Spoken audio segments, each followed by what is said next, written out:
Hello बच्चों, let's read the question. The question is, which of the following statements is or are regarding the phylum Coelenterata? Statement 1. They are aquatic, mostly marine, sessile or free-swimming, radially symmetrical animals. Statement 2. They have a central gastrovascular cavity with a single opening called hypostome. Statement 3. Digestion is extracellular and intracellular. Statement 4. Examples are साइकॉन, Spongilla and Euspongia. इस question में basically ये बताना है कि कौन से statement correct है और कौन से नहीं। हमारा की कॉन्सेप्ट है फाइलम सीलेंट्रेटा। ये जो फाइलम है सीलेंट्रेटा, इसकी कुछ जनरल कैरेक्टरिस्टिक्स की बात करें तो सबसे पहले ये आता है कि ये जो एनिमल्स हैं वो होते हैं डिप्लोब्लास्टिक, और यहाँ जो बॉडी ऑर्गेनाइजेशन होता है वो होता है tissue level. Talking about it's symmetry, तो ये रेडियली सिमेट्रिकल होते हैं, मतलब इनकी बॉडी को दो हाफ्स में डिवाइड करने के लिए किसी भी प्लेन से कट किया जा सकता है।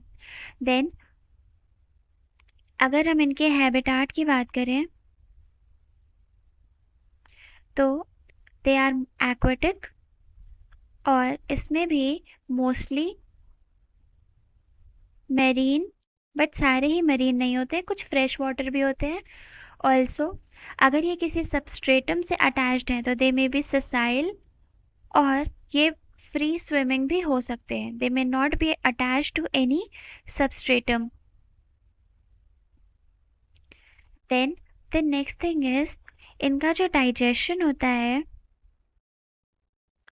वो होता है in the central gastrovascular cavity.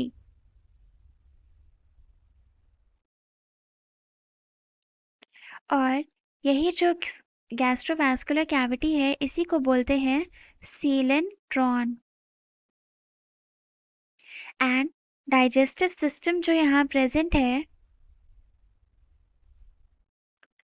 वो इनकम्प्लीट होता है, विच मीन्स दैट इनके डाइजेस्टिव सिस्टम में सिर्फ एक ओपनिंग है, और वही ओपनिंग माउथ की तरह भी एक्ट करती है और एनस की तरह भी, और उस ओपनिंग का नाम है हाइपोस्टोम।